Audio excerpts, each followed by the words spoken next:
Hello everyone. Next topic आपका public administration जो लेके आया है वो है features of Indian administration.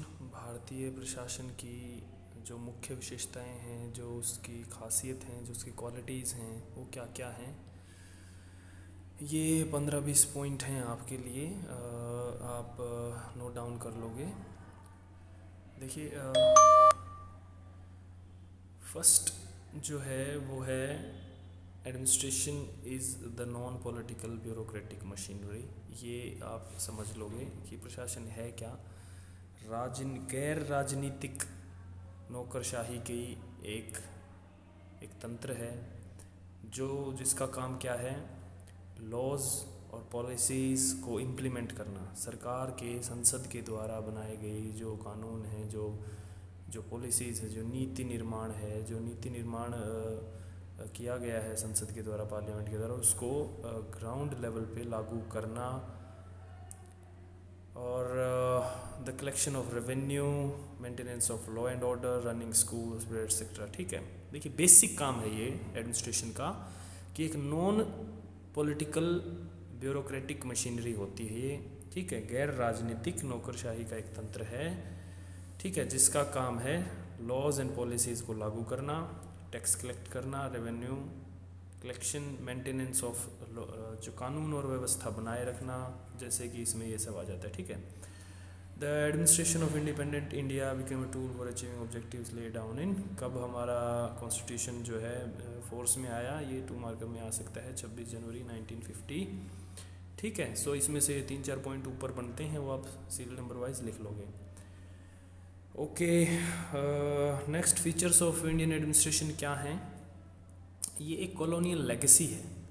Colony यहाँ मतलब है ब्रिटिश रूल से जो है हमने ली गई है, ये ब्रिटिशर से हमने उधार ली है। बहुत सारे जो फंक्शंस हैं, फीचर्स हैं, वो ब्रिटिशर्स से हमने एज इट इज़ लिए हैं। एक हिस्टोरिकल बैकग्राउंड है जो इंडियन एडमिनिस्ट्रेशन जो बहुत बड़ा है, और उसको आप ये पॉइंट लिख सकते हो कि जो ब्रिटिश काल से या ब्रिटिश शासन से भारतीय प्रशासन ने बहुत सारी चीज़ें उधार ली हैं। ये एक इसका फीचर है। यूनिफॉर्मिटी इन एडमिनिस्ट्रेशन का मतलब है कि एक समान एक रूपता पाई जाना पूरे आपके देश में। जैसे ये नहीं होगा कि अलग अलग राज्य हैं तो अलग अलग जो वहाँ पर संविधान अलग अलग हैं आपके हर जगह के, ऐसा नहीं मिलेगा आपको। आपका कॉन्स्टिट्यूशन ऑफ इंडिया एक है और वही समानता से सभी राज्यों में पाया जाता है। एक प्रकार का एडमिनिस्ट्रेशन पाया जाता है पूरे आपके जो है पूरे through out your country, through out your nation, through out India. ठीक है, यूनिफॉर्मिटी का मतलब है यूनिफॉर्म होना, मतलब एक समान होना। प्रशासन में एक समानता पाई जाती है। ठीक है, ये पॉइंट है। पॉलिटिकल न्यूट्रलिटी इन एडमिनिस्ट्रेशन का मतलब है राजनीतिक तटस्थता। राजनीति को सपोर्ट नहीं करता प्रशासन। अलग है राजनीति अलग है। राजनीतिक पॉलिटिकल पार्टी से जुड़ाव नहीं कर सकता प्रशासन आपका। प्रशासन हमेशा अपने तरीके से काम करेगा, अपने हिसाब से काम करेगा। सरकारें आती और जाती रहती हैं, 5 साल में बदल जाती हैं, लेकिन प्रशासन जो चीज़ है वो परमानेंट है। ठीक है, इसीलिए देखिए पॉलिटिकल क्लास को टेम्परेरी एग्जीक्यूटिव बोलते हैं, वहीं परमानेंट एग्जीक्यूटिव कौन होता है, आपका प्रशासनिक अधिकारी होते हैं। IAS अफसर जो होते हैं या और सरकारी अफसर जो होते हैं वो टिल रिटायरमेंट आपको सेवा देते हैं। इसीलिए वो किसी भी पार्टी से एसोसिएट नहीं कर सकते, किसी भी पॉलिटिक्स का पार्ट वो नहीं बन सकते, कोई भी पॉलिटिकल स्टेटमेंट प्रेस में नहीं बोल सकते। ठीक है, कोई भी सरकारी टिप्पणी नहीं कर सकते। ठीक है, ओके, ये आप समझ लो इसको थोड़ा सा। पॉलिटिकल न्यूट्रलिटी एक वर्ड है। नेक्स्ट लिख लीजिए जो है कल्याणकारी प्रशासन है। आज आपका प्रशासन जो है वो खाली प्रशासन ना हो कि कल्याणकारी प्रशासन है।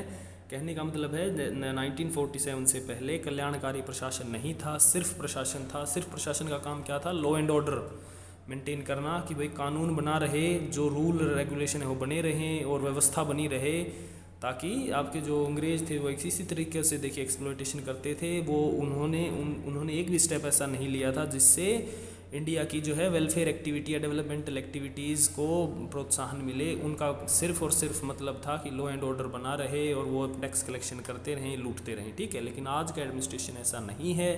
उनका काम है कल्याणकारी कार्य करना, जैसे SC ST OBC के लिए प्रावधान बनाना, जेंडर इक्वलिटी के लिए काम करना, वुमेन एम्पावरमेंट के लिए काम करना, ओके, ओल्ड एज पीपल के लिए काम करना, पुअर पीपल के लिए काम करना, बैकवर्ड क्लासेस के लिए काम करना, फ्री एजुकेशन, फ्री जो है सब्सिडीज़ जो हैं, और आप देखोगे बहुत सारी जो चीज़ें हैं आपको, इलेक्ट्रिसिटी है, रोड्स हैं, पार्क्स हैं और अदर फैसिलिटीज़ हैं, they are for nominal charges हैं। और देखिए बहुत सारी चीज़ों को आपको देखने को मिलेंगे, जैसे बसेस चार्जेस हैं, गवर्नमेंट की बसेस के चार्जेस देखिए और प्राइवेट बसेस को देखिए, आप गवर्नमेंट कॉलेजेस के फ़ीस को देखिए और प्राइवेट कॉलेजेस की फ़ीस को देखिए, बहुत ज़्यादा डे एंड नाइट का डिफरेंस जो मिलेगा। ठीक है, सो ये इसी वजह से है क्योंकि आपका प्रशासन कल्याणकारी प्रशासन है, वो कल्याणकारी मेंटलिटी और सिद्धांतों को कि मैक्सिमम लोगों का मैक्सिमम फ़ायदा, ठीक है, maximum profit to the maximum people, इस सिद्धांत के ऊपर काम करता है। ठीक है, सो ये एक पॉइंट आप लिख लोगे।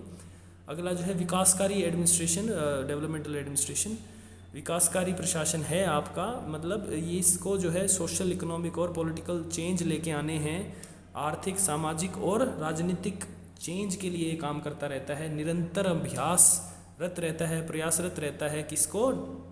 इसके सारे जो प्रयास रहते हैं, जो इसके कार्य रहते हैं, वो डेवलपमेंट के रिगार्डिंग रहते हैं। ये नहीं है वही लॉ एंड ऑर्डर को सिर्फ मेंटेन नहीं करना है, निरंतर प्रगति करते रहनी है, निरंतर डेवलपमेंट करते रहना है प्रशासन में। ठीक है, आप देखोगे कि पुराने लॉज बदल दिए जाते हैं, नए नए कानून आते रहते हैं। 2 साल पहले जो था, 5 साल पहले जो था वो नहीं होता, उसमें कुछ बदलाव कर दिए जाते हैं। आप अपने कॉलेजेस बच्चों को, जैसे आप देखोगे पहले आप कॉलेजेस में, स्कूल्स में जाके फॉर्म भरते थे, अब सब कुछ ऑनलाइन हो गया है, ऑनलाइन पेमेंट हो गई है। ठीक है, सो ये क्या है, ये विकासकारी प्रशासन की एक खासियत है कि वो निरंतर अच्छा होने की कोशिश करता रहता है, विकास के कार्यों के लिए प्रयासरत रहता है। ठीक है, कार्यरत रहता है। इसके रिगार्डिंग आप हमेशा सोचो कि भारत का प्रशासन जो है वो खाली प्रशासन नहीं है, वो कल्याणकारी होते हुए प्लस डेवलपमेंटल एडमिनिस्ट्रेशन है, वो हमेशा विकासशील प्रशासन है। So the key word is विकासशील प्रशासन। अगला है रिजर्वेशन सिस्टम को फॉलो करते हैं हम, SC ST and OBC weaker sections को, डिप्राइव्ड क्लासेस को प्रॉपर रिप्रेजेंटेशन, प्रतिनिधि जो समानता रूप से प्रतिनिधित्व देने के लिए हमारा प्रशासन जो है SC ST OBC सिस्टम को फॉलो करता है। रिजर्वेशन सिस्टम आरक्षण प्रणाली के आधार पर है। So the key word is आरक्षण प्रणाली के आधार पर है, यही आप लिख लोगे। एडमिनिस्ट्रेटिव ट्राइब्यूनल्स होते हैं, देखिए जो प्रशासनिक कोर्ट व्यवस्था इसे बोलते हैं कि आपको बहुत सारे प्रशासन के ऐसे पेचीदे काम होते हैं कि हर कोई काम को उठा के आप जो है कोर्टों में नहीं जा सकते, high court, district court, supreme court नहीं जा सकते। आपके जो मामले हैं, प्रशासनिक मामले हैं, वो प्रशासन के लेवल पे ही सुलझा दिए जाते हैं।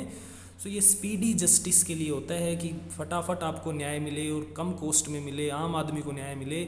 उस प्रकार से एडमिनिस्ट्रेटिव ट्राइब्यूनल्स का मतलब एडमिनिस्ट्रेटिव कोर्ट्स, इसमें टेक्निकल एक्सपर्ट्स बैठते हैं, फ्लेक्सिबिलिटी ऑफ ऑपरेशन होती है, इनफॉर्मेलिटी होती है प्रोसीजर में। इनफॉर्मेलिटी का मतलब है, देखिए फॉर्मेलिटी का मतलब है बहुत सारी औपचारिकताएं कहाँ होंगी, कोर्ट सिस्टम में होंगी, प्रॉपर वकील करो, प्रॉपर जो है कागजी कार्रवाई होगी, डेट होगी, डिले होगा काम, जस्टिस मिलेगा नहीं, वो बहुत कॉस्टली होता है। सो एडमिनिस्ट्रेटिव ट्राइब्यूनल्स क्या है, आपके प्रशासन की एक खास बात है कि उसके पास अपने खुद के कोर्ट हैं, एडमिनिस्ट्रेटिव कोर्ट्स बोलते हैं इन्हें, प्रशासनिक न्यायालय हैं ये उनके अपने पास, जो कि आम गरीब लोगों के लिए जो है स्पीडी जस्टिस के लिए, low cost of justice provide करने के लिए ये बनाए गए हैं। So the key word is administrative courts. Tribunals का मतलब होता है यहाँ कोर्ट्स या न्यायालय, किसी भी प्रकार की छोटे मोटे लेवल पे जो इनफॉर्मल होती है, जो अनौपचारिक होती है। ठीक है, सो ये 2-3 वर्ड इसमें से निकल के आ रहे हैं, यही नोट डाउन करोगे। Journalist versus specialist. जर्नलिस्ट का मतलब है यहाँ पे जो IAS कैडर से लोग आते हैं, जर्नलिस्ट का मतलब है सामान्य, और स्पेशलिस्ट का मतलब है विशेषज्ञ। सो मोस्टली जो एडमिनिस्ट्रेशन है हमारी, वो सामान्य प्रशासनिक अधिकारियों द्वारा चलाए जाते हैं। सामान्य कौन होते हैं? जो IAS के लोग होते हैं, जो कि इंटर डिपार्टमेंटल, जिनकी ट्रांसफ़र करनी बड़ी ईजी होती है।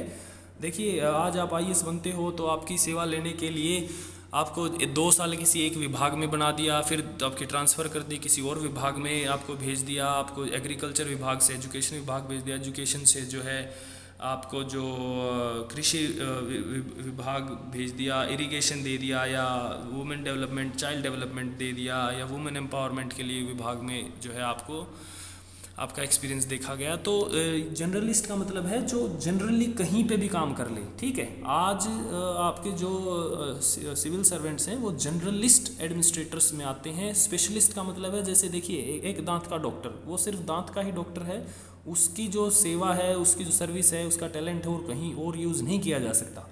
लेकिन हमारे जो प्रशासनिक अधिकारी हैं वो देखिए डाइवर्स फील्ड से बिलोंग करते हैं, वो बहुत डाइवर्स फील्ड से स्टडी करके आ रखे होते हैं। यूपीएससी का एक जो एग्ज़ाम होता है तभी देखिए आपको सभी सब्जेक्ट्स पढ़ाए जाते हैं, history, geography, polity, economics, general studies, ठीक है, वर्ल्ड हिस्ट्री, वर्ल्ड इकोनॉमी। सो अभी वो आपको तैयार करना होता है कि आपको आपका जो टैलेंट है, आपको जो नॉलेज विजडम है, वो कहीं भी किसी भी फील्ड में यूज़ की जा सकती है, ठीक है। So Indian administrators R generalist administrators, ठीक है।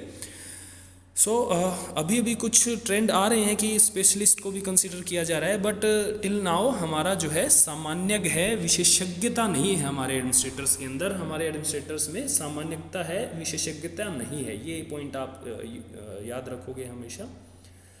Modern features of Indian administration देख लेते हैं। डेमोक्रेटिक डिसेंट्रलाइजेशन का मतलब है लोकतांत्रिक विकेंद्रीयकरण के सिद्धांत पे हमारा प्रशासन काम करता है। जैसे कि पावर सेंटर में है, फिर पावर स्टेट्स में बांट रखी है, उसके नीचे पावर तीसरे लेवल पे पावर है आपके म्यूनिसिपैलिटीज़ में और ग्राम पंचायत में। सो देखिए हर जगह एक ग्रामीण लेवल में सबसे बड़ा अधिकारी जो है लोक सेवक जो होता है सरपंच होता है। आप फिर जो है डिस्ट्रिक्ट में जाओगे, वहाँ जो है चेयरमैन होता है, प्रधान होता है जिला परिषद का, और आप म्यूनिसिपैलिटी में जाओगे वहाँ मेयर होते हैं। उसके बाद आप स्टेट लेवल पे जाते हो तो सीएम होते हैं, आप सेंट्रल लेवल पे जाते हो तो पीएम होते हैं। सो डिसेंट्रलाइजेशन का मतलब विकेंद्रीयकरण के आधार पर आपकी सरकारें पाई जाती हैं। केंद्रीयकरण का उल्टा है विकेंद्रीयकरण। केंद्रीयकरण होता है concentration of power at one point, एक सेंटर में होना। सेंट्रलाइजेशन का मतलब एक सेंटर में पावर का व्यवस्थित होना, ऐसा नहीं है। हालांकि ऐसा कब था, 1947 से पहले ऐसा ही था। सारी पावर जो थी वो वाइसरॉय कह लीजिए, आप गवर्नर जनरल कह लीजिए, उसी के हाथ में होती थी। वहीं से पावर जो है ऑर्डर जो है लिखे जाते थे। लेकिन आज जो है ग्रामीण लेवल पे भी एक सरपंच को भी, ग्राम सभा को भी अधिकार है अपनी पावर डिसाइड करने का, अपने फंक्शंस एंड रोल्स को डिफाइन करने का, ठीक है। सो बहुत सारे लेवल्स के में पावर का विभाजित होना डेमोक्रेटिक डिसेंट्रलाइजेशन एक वर्ड है। लोकतांत्रिक विकेंद्रीकरण के आधार पर हमारा इंडियन एडमिनिस्ट्रेशन काम करता है, ये आप लिख लीजिए। अगला बहुत इंपॉर्टेंट फीचर है इंडिपेंडेंट जुडिशरी। देखिए हमारी जो न्यायपालिका है वो स्वतंत्र है। किससे स्वतंत्र है?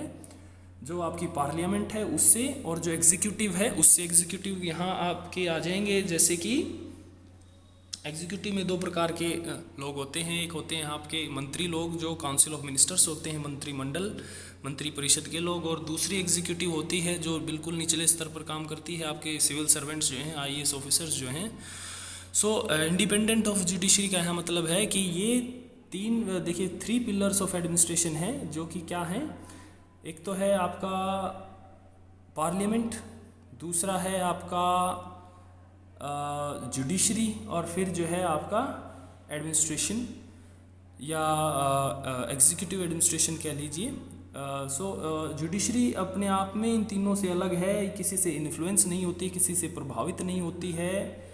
ये आप न्यायपालिका की स्वतंत्रता एक बहुत ही खूबसूरत और बहुत ही डेकोरेटिव जो है फीचर है हमारे एडमिनिस्ट्रेशन का। इसको आप हमेशा याद रखोगे। जैसे जुडिशरी क्या है, बहुत सारे देश ऐसे भी हैं जिसमें जुडिशरी जो है इंडिपेंडेंट नहीं है, वो आर्मी के नीचे आती है या संसद के नीचे आती है। वो पॉलिटिकल इन्फ्लुएंस ले लेती है, पॉलिटिकली उसको जो है जजों को प्रभावित कर दिया जाता है, सीएम पीएम की चल जाती है। लेकिन इंडिया में ऐसा नहीं है। High courts and supreme courts are totally free, ठीक है। वो उन्हें अगर कुछ लिखना है, कुछ जस्टिस देना है, तो किसी के दबाव में काम नहीं करेंगे, ठीक है। ये बहुत ही इंपॉर्टेंट फीचर है इंडियन एडमिनिस्ट्रेशन का, और बहुत ही खूबसूरत जो है फैक्ट है हमारा, जो हमने अपने कॉन्स्टिट्यूशन में डाला है, इंडिपेंडेंस ऑफ जुडिशरी, ठीक है। ये हमेशा याद रखना है इसको। Administration for socio economic justice, ये समझ में आता है सामाजिक आर्थिक न्याय के लिए एडमिनिस्ट्रेशन काम करता है।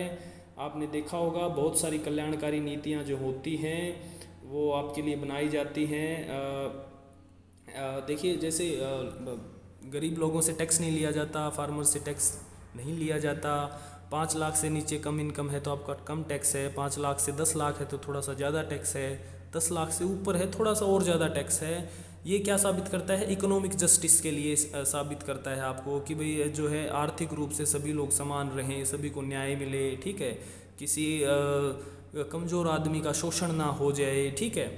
और सामाजिक विकास के लिए देखिए, सामाजिक जैसे रिजर्वेशन सिस्टम है, फंडामेंटल ड्यूटीज़ डाली हुई हैं, फंडामेंटल राइट्स हैं, आपको जो है मूलभूत अधिकार दे रखे हैं कॉन्स्टिट्यूशन ने। तो ये सारी चीज़ें क्या है, एडमिनिस्ट्रेशन के अंदर सोशो इकोनॉमिक जस्टिस को पैदा करती हैं। ये एक छोटा सा पॉइंट है, इसको आप लिख लोगे कि सामाजिक आर्थिक विकास जो है, सामाजिक आर्थिक न्याय के लिए प्रयासरत रहता है आपका प्रशासन हमेशा।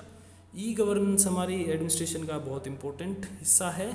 ये मेरे ख्याल में समझाने की ज़रूरत नहीं है। आज मोस्टली जो कार्य हैं गवर्नमेंट की वो इलेक्ट्रॉनिकली, मतलब ई गवर्नेंस का मतलब है इलेक्ट्रॉनिक गवर्नमेंट, इलेक्ट्रॉनिकली जो है डील होते हैं और स्पीडी और कॉस्ट एफिशिएंट होता है ये बड़ा। तो ये आपको पता ही होगा कि टाइम कम लगता है, एफर्ट कम लगते हैं, एनर्जी कम लगती है, मनी कम लगता है। अगर ई गवर्नेंस के थ्रू काम हो तो अकाउंटेबिलिटी बढ़ जाती है सिस्टम में, पारदर्शिता बढ़ जाती है, रिकॉर्ड कीपिंग अच्छी हो जाती है। So these were all the benefits of e governance. So अगला है राइट टू इन्फॉर्मेशन, जो है सूचना का अधिकार दे रखा है आपके प्रशासन में। पहले देखिए, ऑफिशियल सीक्रेट्स एक्ट लेके आए थे लॉर्ड कर्जन 1906 के अराउंड। सो उसको देखिए बहुत लंबे समय तक वो चला। 2005 के अंदर जो है राइट टू इन्फॉर्मेशन आया, आरटीआई। आज आप कोई भी गवर्नमेंट फाइल को एक्सेस कर सकते हैं, कोई भी गवर्नमेंट रिकॉर्ड चेक कर सकते हैं, कैसे गवर्नमेंट काम करती है, कितना पैसा लगता है, ये सारी चीज़ें। मतलब हमारा प्रशासन जो है वो सूचना देने के लिए हिचकता नहीं है, सभी के लिए ओपन है, ट्रांसपेरेंट है, पारदर्शिता है। सो हमारे ये खास बात लिख लोगे कि Indian administration is transparent, Indian administration is open, Indian